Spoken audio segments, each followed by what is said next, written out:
Hello and welcome to Big Bad Online. This panel is localizing RPGs in Portuguese. I don't know if that was meant to rhyme, but at least the way I'm saying it, it does. I kind of love that. Uh, I am your panel moderator. Raimon.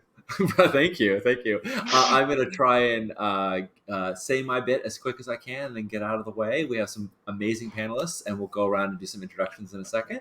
But I'm Sean Nittner. I use he/him pronouns, and I'm just here to convey your questions over to these amazing speakers. So why don't we do a little round of introductions, and we'll just sort of go around clockwise. So Rafael, do you want to get us started? Yes, thank you, Sean. My name is Rafael Ferreira. I use the pronouns he, him. I am the editor, publisher, and everything at Editora Vanishing Point in Brazil. It's a new TTRPG publisher that I'm starting here, and I'm so glad to be here, guys. It's amazing. Thank you. Hey, I am Ray Galvão. I am she, her pronouns. I am a translator and a publisher, and I also organize some events, mainly for women. And we're organizing the first RPG jam in Portuguese for women only. So it is. Yeah, it's going to be amazing. That's very cool. That's very cool. Hi everyone, my name is Cris Viana, my pronouns are she, her, and I'm a graphic designer. I started doing everything, then I realized that I would really like to do books and RPG books. So I'm here to talk about it with you today, and I hope you like it.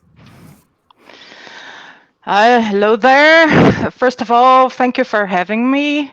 I'm Maria do Carmo Zanini.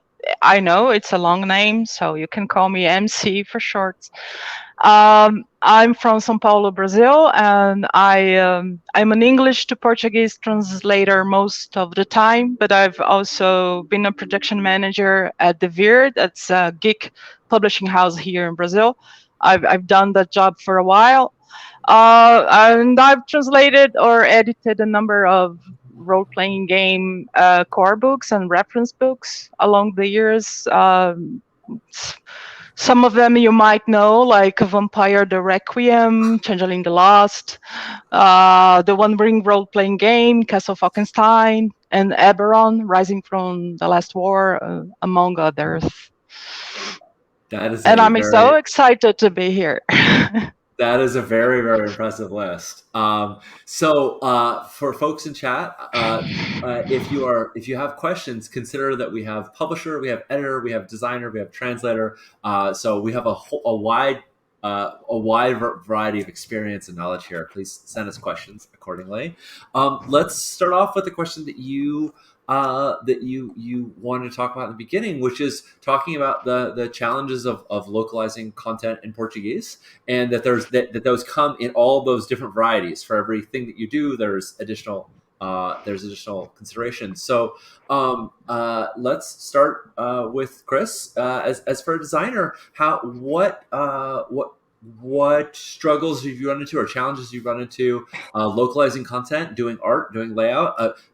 Full disclosure, Chris is doing the layout in Improv for Gamers right now, and it is amazing. And she has better ideas than we do about how it should be, how the visual language should be conveyed. So anyway, she's just phenomenal and it's an amazing graphic designer. Okay, thanks. Now I will blush live for you. Yes. Okay. Sorry. No. But anyway, yeah. What challenges do you run into in layout and in design? Yes. First of all, thank you.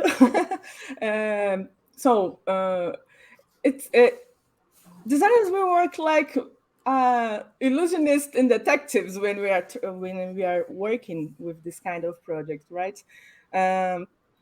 For when we start this, I think I normally divide in 3 sections, like project adaptations that I need to do, the layout issues that I will face, and the cover. There is a whole other part. For the adaptations, I will start looking for all the fonts of this project, because I need to know if they can support Portuguese. We have some accents that are extra glyphs on the font. So these extra glyphs have to be there. If it is great, awesome, I can start my work. If it isn't, I have to, if it's like a text font, I will have to change it. So I will have to research another font that is similar to it. And what else? If it is a title font, I have to see if I want to change it completely or if I will maintain it and I will draw the extra glyphs that I need. I can do this on InDesign. I don't recommend so much because it can get lost on the process. It's better if you edit the font file and draw these glyphs and save it and use it. Font's okay. I have to go to the part of adjusting the content because when we translate for English to Portuguese, we have an increase over there. So it will be 10% to 25% bigger than the original.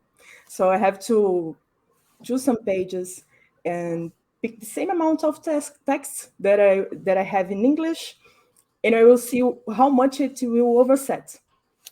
And then I start to make some switchings on the project. I will see if I have a font that is big enough, I can reduce it a little bit. If I have a leading, the space in between lines that it's bigger, I can put it a little smaller. If I have great margins, I can make more space to my content. So I like to do all these little adjustments. So I make this illusion that the project is the same, but actually it isn't the same, right? And what else? I think it discover most of the problems that I will face in the original project, and I updated the styles and master pages and things like that. Yeah. And that we have some issues with tables as well, because sometimes some information that in English are 2 words, they become 4 or 5 words, and you say, okay, it's a little difficult now.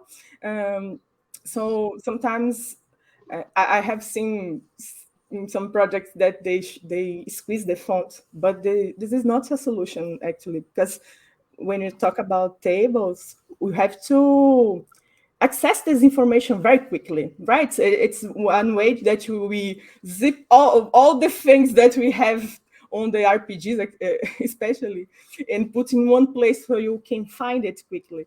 And if you can't read it properly, it doesn't work.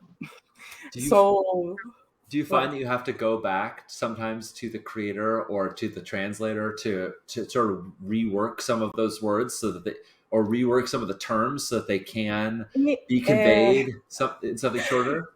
sometimes, especially when it's a title, for example, a title that in the original project needs to be in 2 lines and I have 3 lines, and it will cause a lot of changes in the project. Sometimes it's better to go to the translator and say, do you think we can change a little bit over here? And they are really Maria do Carmo, and this kind of thing happens sometimes, yes.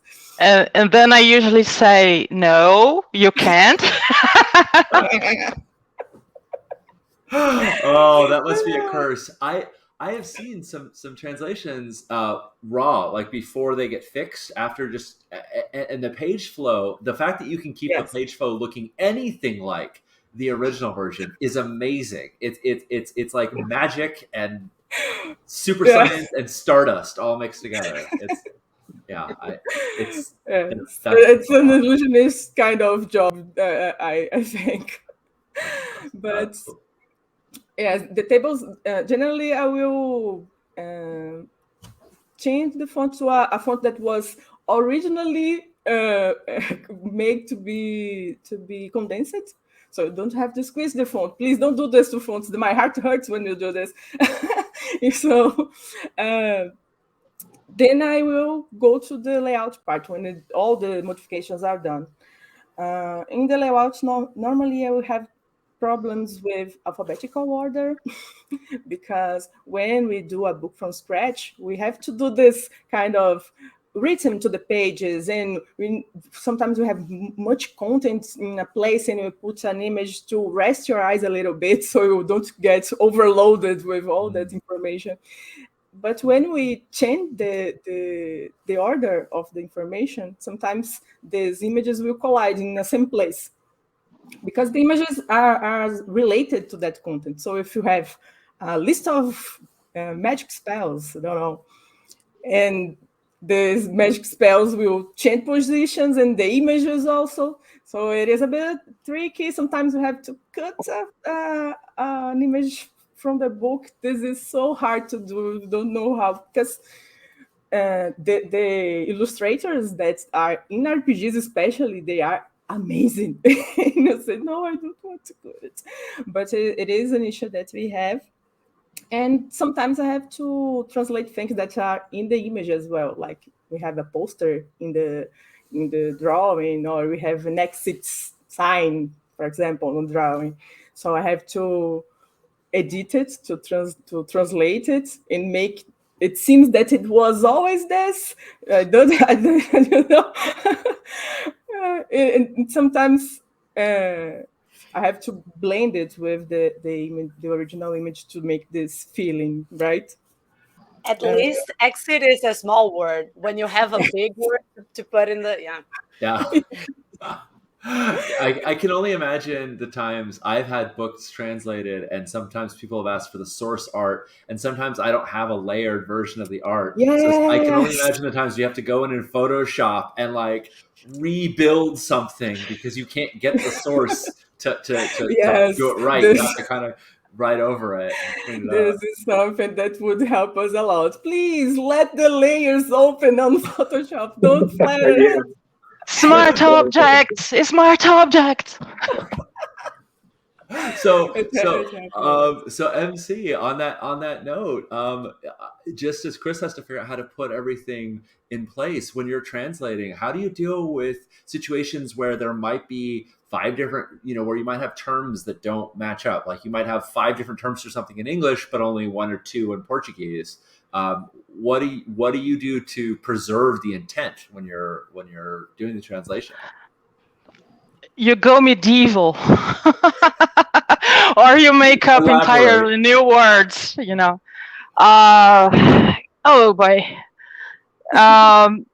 It's hard because I know whenever an English speaking game designer draws from the immensely rich English vocabulary to name slightly different traits as agility, dexterity, nimbleness, and deftness, a wretched translator in Brazil dies.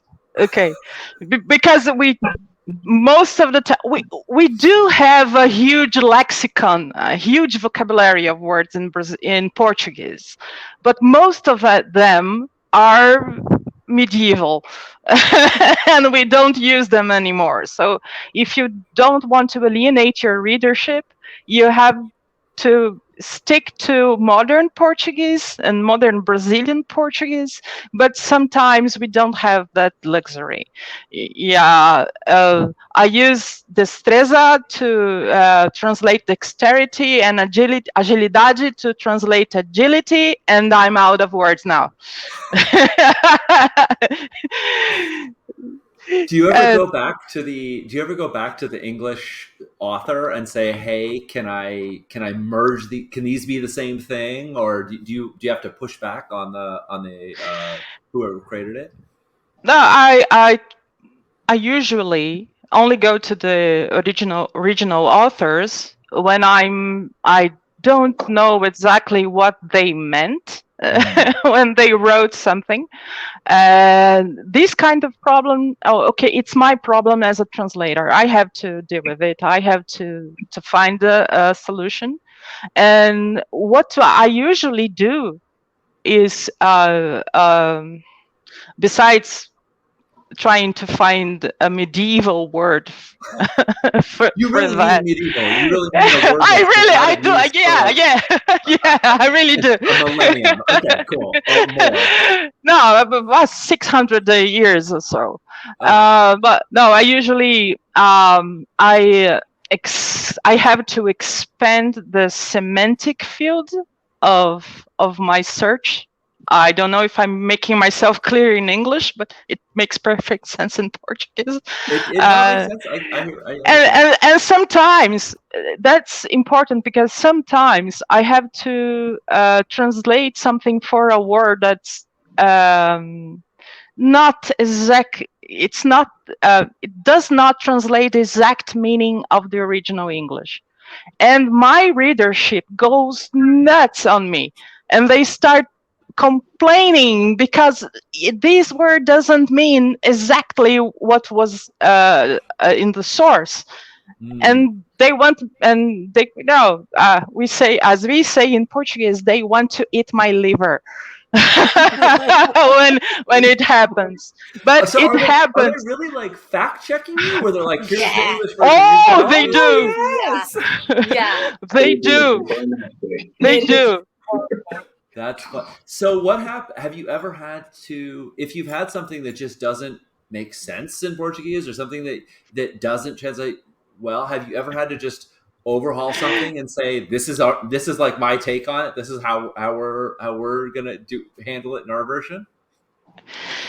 Yes, in fact, I have a good anecdote about that. Oh. When I was working on 70 Part Nations, the reference book, there were these 2 pages on the topic how to talk like a pirate.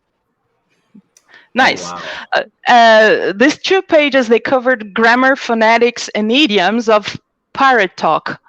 And there was this, also a sidebar glossing over how actor, I think Robert Newton was his name, how actor Robert Newton had made pirate talk popular with his portrayal of Long John Silver on Disney's Treasure Island.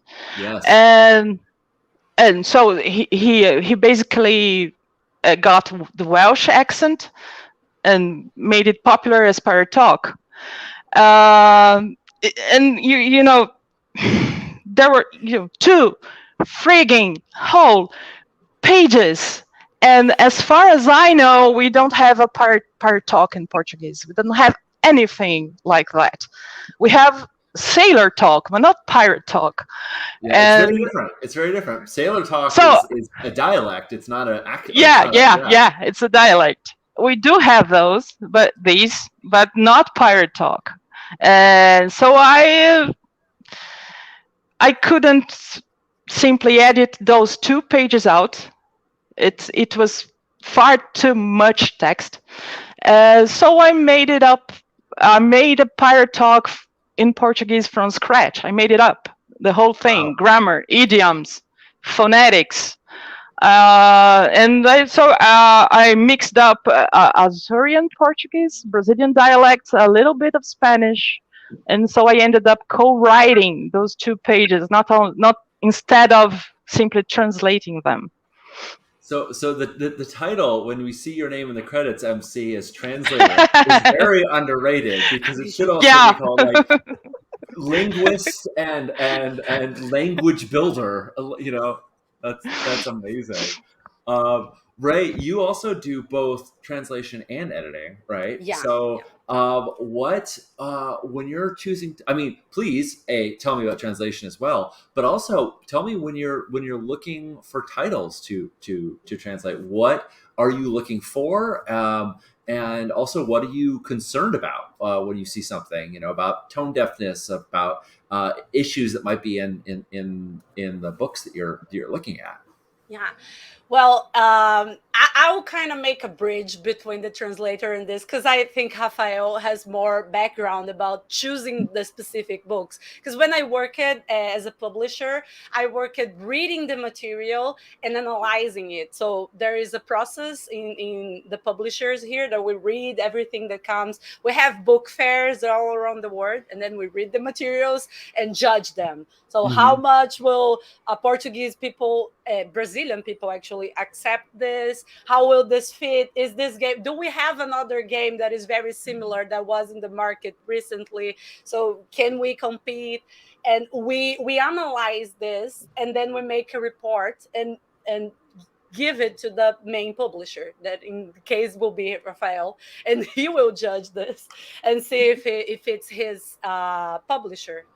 But what I would like to say is that when MC makes this, or me, I worked in some RPGs as well. So when we make these choices and when we change stuff, the publisher has the final say. So we as translator, we get in the fire with the fans, because fandom sometimes can be really harsh on this. Really? Really.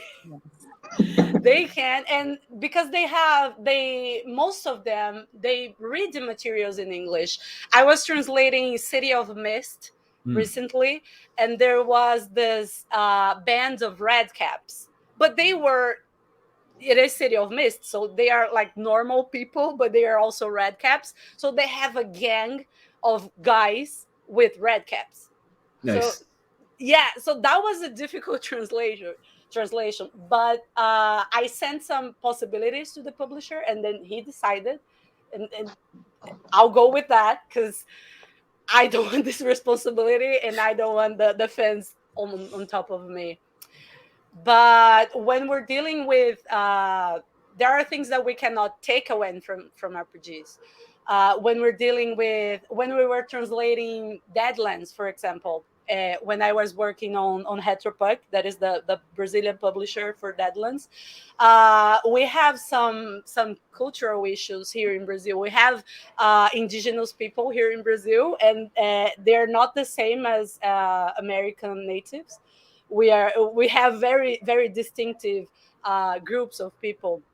So there are some words that we don't use here normally, but in Deadlands they were used, and they had a reason to use those, because it is a game that it is Set Far in the West, world. Weird West, something like that. So it The is a Weird long West, time yeah. ago. Yeah. So Yeah. how do we put these things here without offending anyone, and in a way so people can understand why we're using those languages, those specific words? Like Indians, we don't use it here.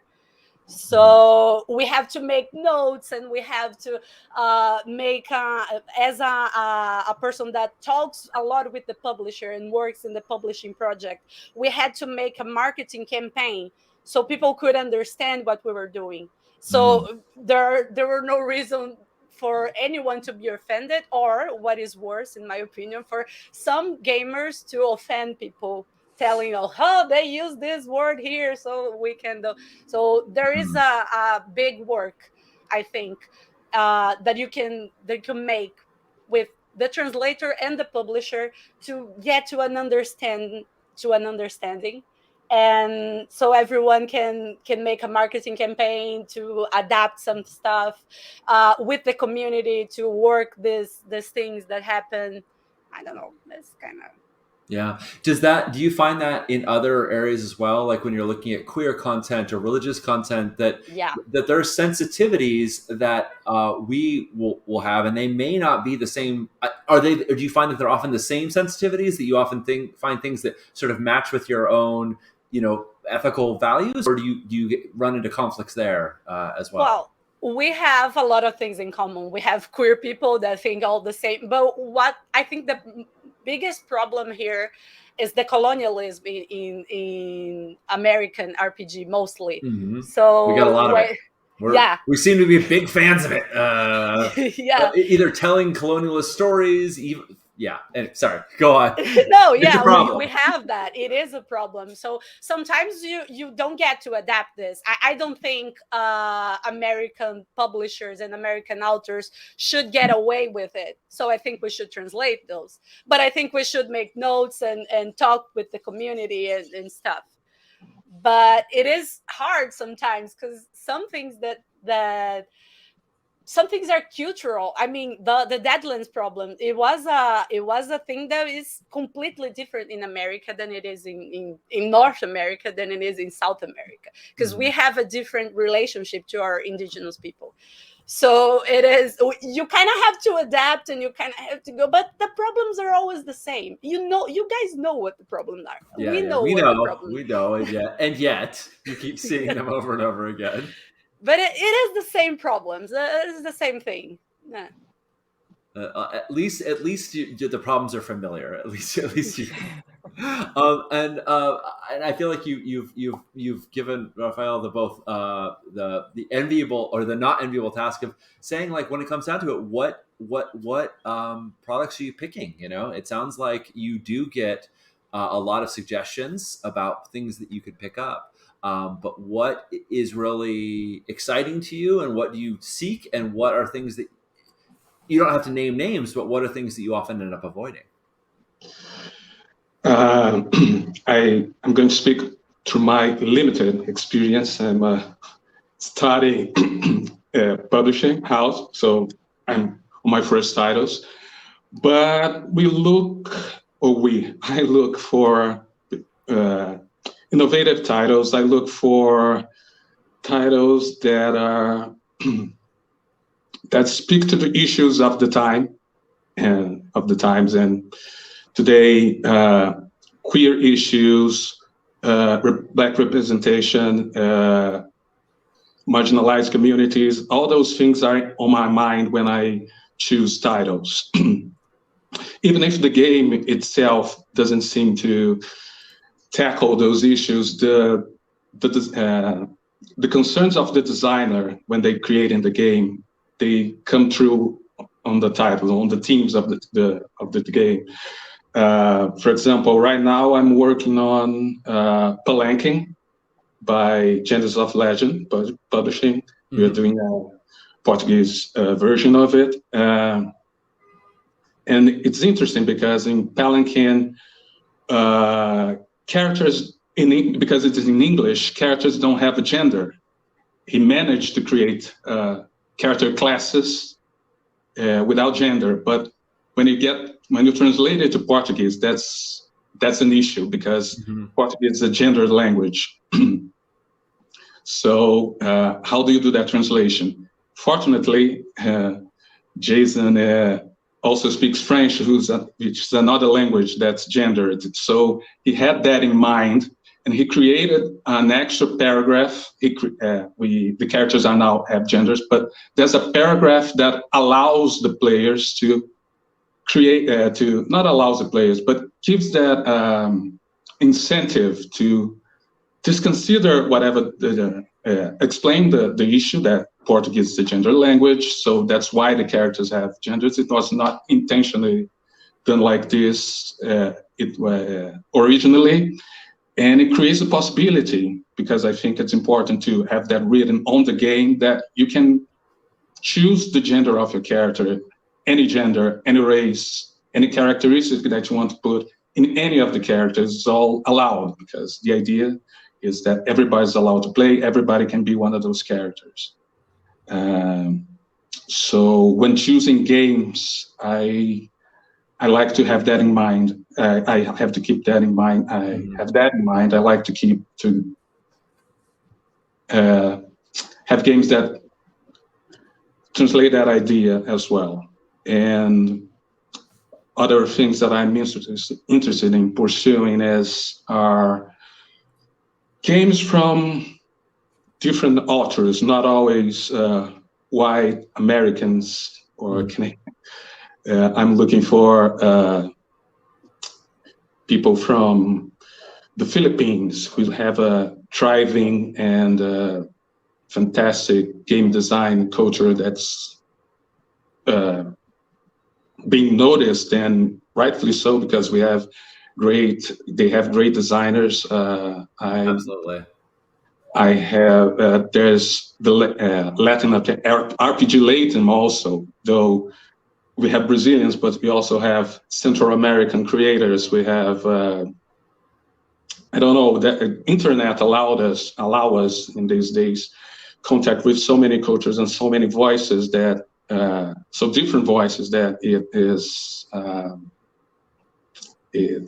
it's fantastic. It's a trove of things that you can look for, and trove of perspectives that you can see and bring forward, and you can. And I think with my publishing house, I like to be that bridge of those different ideas, different perspectives, and see how, with the help of translators and designers, how can I translate those ideas to the Brazilian audience. How many languages are you able to work with? Are you taking something that's like in Tagalog and then translating it to Portuguese, or are you taking something it's already in English? Yes. Now it's already in English. Those creators are already creating their games in English, and now it's only English to Portuguese. But the creator is not. It's not from a English-speaking country originally. Right. Oh, that's fantastic. And you're right. There's so many amazing design communities. We've seen several panels just at Big Bad Online so far of the Desi's Dragons and Panic Not and the RPGCs communities. There's so many great places. Yeah, Ray, for example. Let's give a shout out to Ray. He's a fantastic designer, and yeah, I heartily agree. As publishing some of Ray's stuff myself. This Ray that we're on. We have two Rays in this. We also have Ray and Johnny doing our Twitch moderation. Thank you. But Ray was mentioning that you make the final call on how something is going to be translated, how something is going to be presented. So how comfortable are you, or how far do you feel like you can go to remove things like racism and misogyny and any kind of discrimination when you see it in the text? Like if it was in the original, how comfortable are you changing that so you're not reproducing that in the game when you translate it? Well, it's a case by case. If it's outright offensive, you got to take it out. I don't think it can survive the text, but you have to understand the context of the game, of the story. It's just like Ray said, you have to take that as an opportunity to educate your public as well. So if you keep something that might be seen as offensive, not outright offensive, but might be read this way, I think you have to have at least a sidebar explaining the issue, explaining the history of the term, and warning the players. You have to have, I think you can, you have to work with it. You cannot, like Ray said as well, you cannot excuse the existence of the term. You have to explain it, and you have to contextualize it and say what is wrong about it. Mm-hmm. It will add some pages to the final product. But right. That is a Chris problem. That's a Chris problem, sort of. But it's worth it, so I will make it fit. Yeah. So yeah, I think it has to be tackled on, and I think it's a teaching moment that you can't miss. You have to, because you cannot, if you simply take it out, you're not, people won't learn. People, you taking the opportunity for people to learn from that mistake. You have to create an environment of learning, I think. Mm-hmm. Well, it also sounds like from what MC was saying that if you just took it out without explaining it, that they would eat your liver. I think is that what you're saying? And there's that as well. That they would say, where is this? I expected it. It's not. It's in this version. It's not in your version. Exactly, because there's that, because they have access to the original by any means that they can. They will have access to the original. They will compare the two versions of the game and see why was that taking off, and if you just take it out and don't put anything in its place, an explanation why you took it out, it just creates more noise and confusion, and that's not what we want. We want to make games accessible in all levels, accessible to everyone. Mm-hmm. Also, if you just take it out, I think you're like excusing the writer, the author of the game who put that there. I think you should. This person should be. I think the Brazilian Called public out. should know that. Yeah, that person did that. So Yeah. otherwise, And you just have heroes. It's also an opportunity, if such. I haven't come across that yet. I'm telling you how I think this matter should be handled. Sure. But you can always come back to the author as well. That's another opportunity for you to come to the author and say, here, I'm working on your text for the Brazilian audience, and I noticed that there's this bit of conflict, this small conflict between, because that's localization as well, where that might be okay in your culture, but is this read like that in mine? So how can you help me to smooth these things out? How can I change this? How can I take it out or replace it with something else? And I think that's the time where me as a publisher, the editor, the author, and even the translators, because translators also have great ideas and great experience, as you can see by MC and Ray. It's a communal project. When we see something like that, I think many voices can improve the final product. Do you find that the original authors have much to say about the final product? I know you're translating Agon right now, which is the book I co-authored. This is such a small world, everybody. This is such a small world we live in. But literally, when you send me the copy of Agon, I'm going to look at the front and see the credits, and I'm going to look at the way the art was done and see the beautiful, work that Chris presumably did to lay it all out, and then I'm going to nod my head and go, "Looks great," because I can't read Portuguese, and I would, I would basically look at the front page and the last page and kind of nod, and then say, "Oh, wonderful, please print it." Do you find that you have to sort of justify it, or are the people you're working with all, acting, accepting your translations sort of as you present them to them? Oh. Yeah. Oh, Ray's got some thoughts. Oh yeah. I do. I also do. Yeah. Oh yeah, please. This is a free for all. Yeah, because normally people are like you, they don't understand Portuguese and they trust the process, and we keep contact and we explain things that needed to be explained. But sometimes, for example, in City of Mist, where I translated, the publisher wanted to verify the translation. So sometimes that happens, and that slows down the process because they have to read it all. They hire someone to read, to compare, and then this person makes a report, and they discuss on that, and they send it back to us, and then we discuss on that. It is a long process, and sometimes it's very hard because sometimes for example, the red caps, we don't have a name for the red cap because red cap is a creature, is a mythological creature. We don't have it here.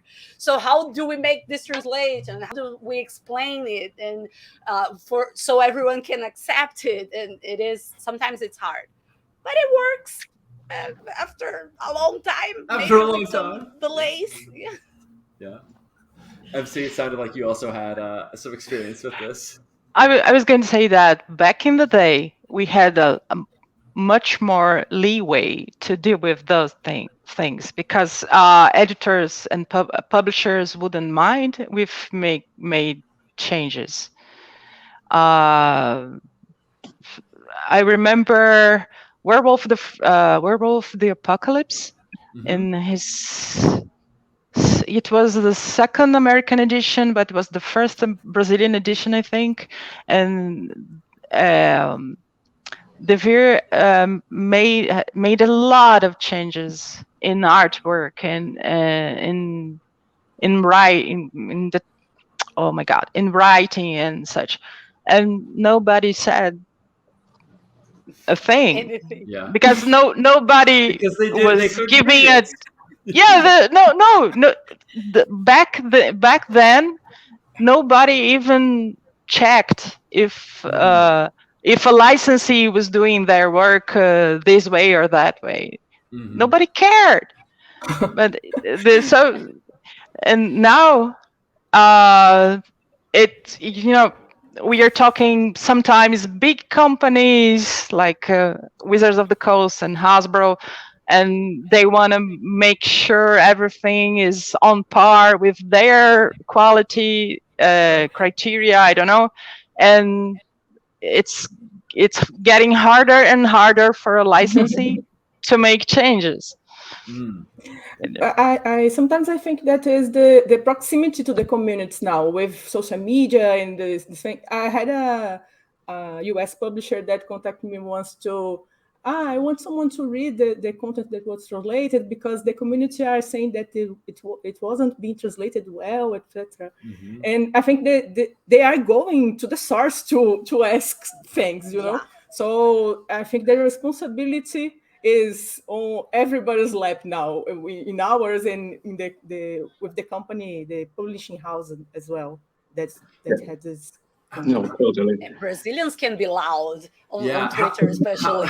How much do you find that when you translate something that the people that your audience, how much do you find that your audience is talking to you about what they like, what they don't like, versus going back to the original creator? I wonder if you feel like you have a sense of ownership of the translation and they're asking you about, why is this rule like this? This seems overpowered. This seems, I don't like this one thing. And you're like, I mean, you didn't make it, but you did have to translate it. How much do they turn to you as though you're the creators rather than the translators of the text?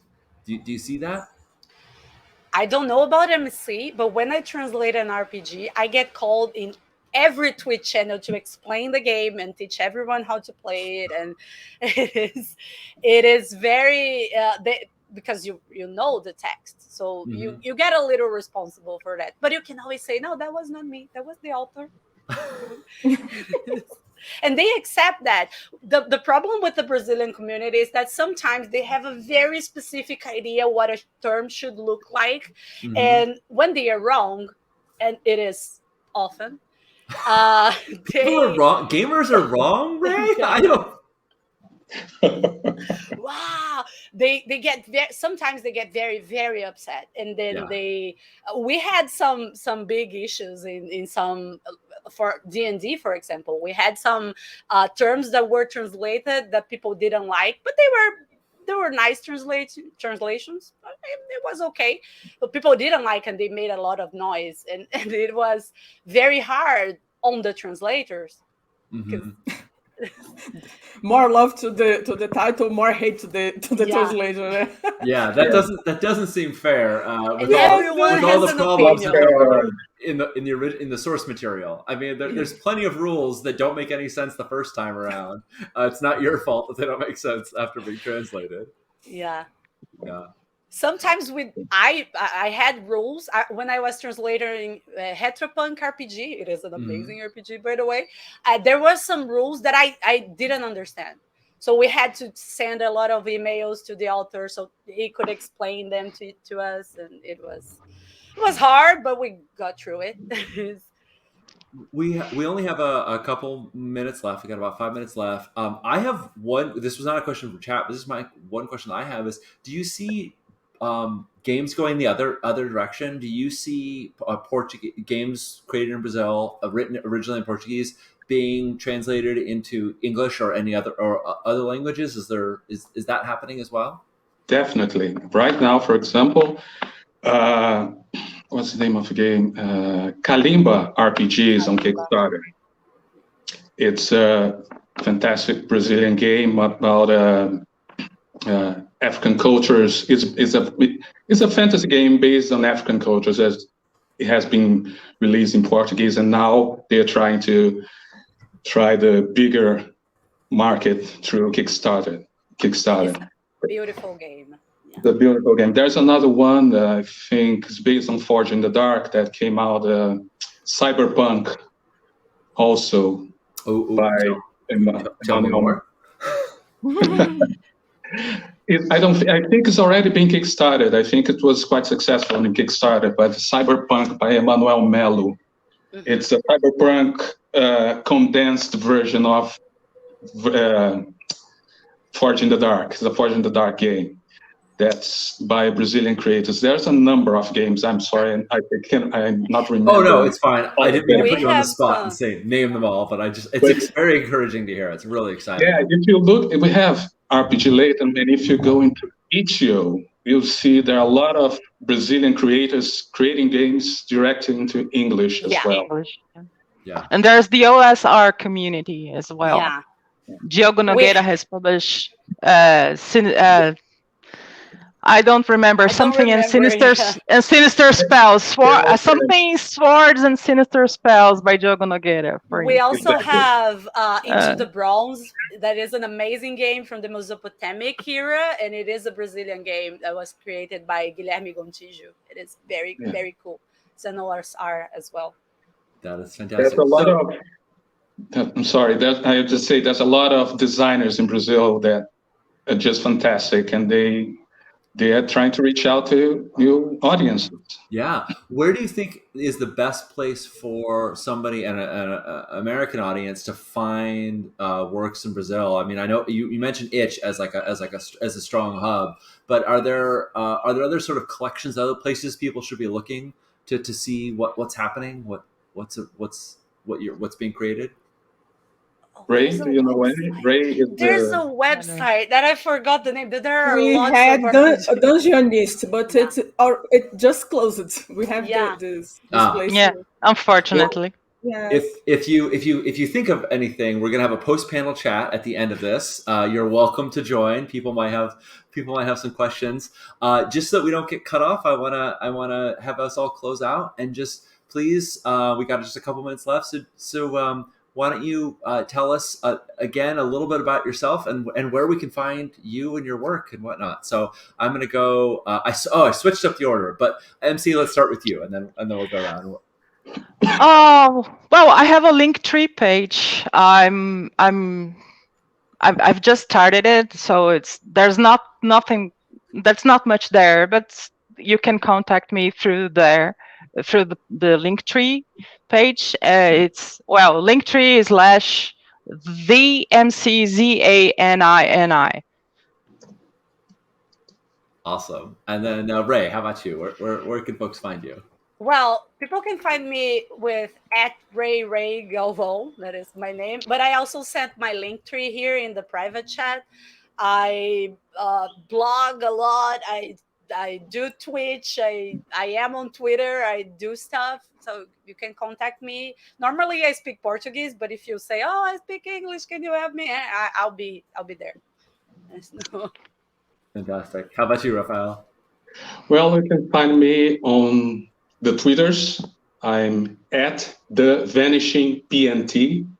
I think it's the easiest way to contact me if that's your social media of choice. There you'll find links to my my Instagram, which is @Editora Vanishing Point, but that's a Portuguese name there. You better go to my Twitter account and see. You can call me out over there, and there'll be all the links to everything that I'm trying to do right now, trying to kickstart this publishing house. I also have a newsletter, still just in Portuguese, but I'll figure out a way to make it multilingual. Sounds good. And Chris, we got just 30 seconds or so left. Chris, how about you? Where can we find you? Oh, you're muted, Chris. I was with sound over here and I am muted. So I'm on Twitter, Chris LV, you can see in the chat. And I have a link tree where I can see my portfolio. So you have portfolios from some, Improve for Gamers is there, and I made it, and it's beautiful, and I will put it. And yes. Awesome. Thank you so much, all of you. This has been a wonderful Thank panel. you. I would love to talk to you for hours more, but we've got to get to the Yes. next one. So thanks, everybody in chat. It's great seeing you. Thank Take you, care, guys. all. Bye-bye. Thank you, guys. Thank you.